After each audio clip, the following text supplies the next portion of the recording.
Water in the journalistic realm. As a journalism major, I researched the dynamics of water quality coverage in the journalism world. Journalists who wish to take on the task of covering a water beat must overcome many different obstacles that are designed to limit water coverage altogether.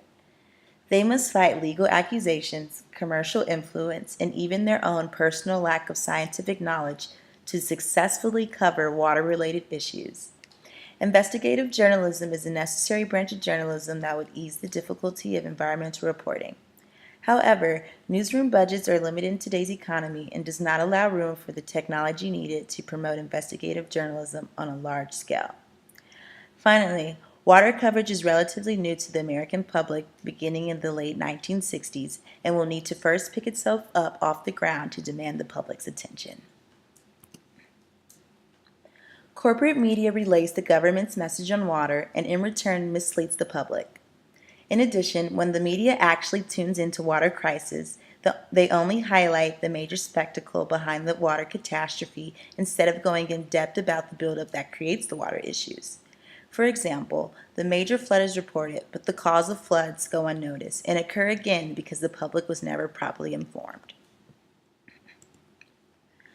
Government censorship poses a challenge to journalists who wish to report the truth on water issues.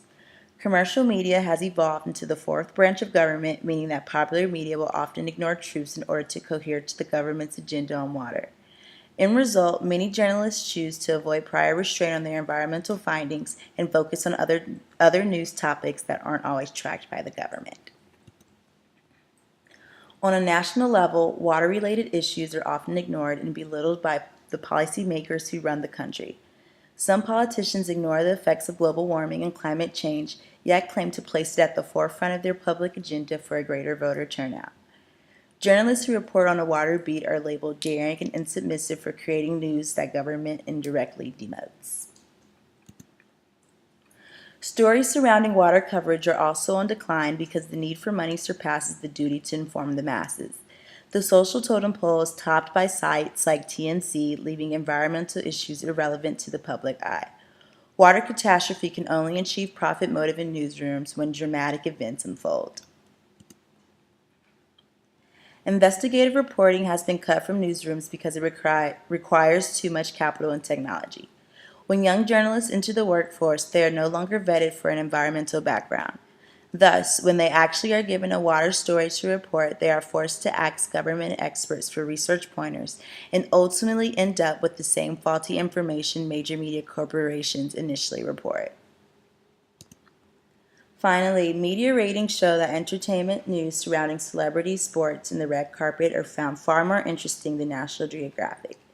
This truth can be supported on the basis of Western thinking that places human interests over nature and natural resources. Overall, water coverage is at a disadvantage to the public and will continue to be until changes are made first in the newsrooms and beyond. Here's a list of the references I have used to compile this report.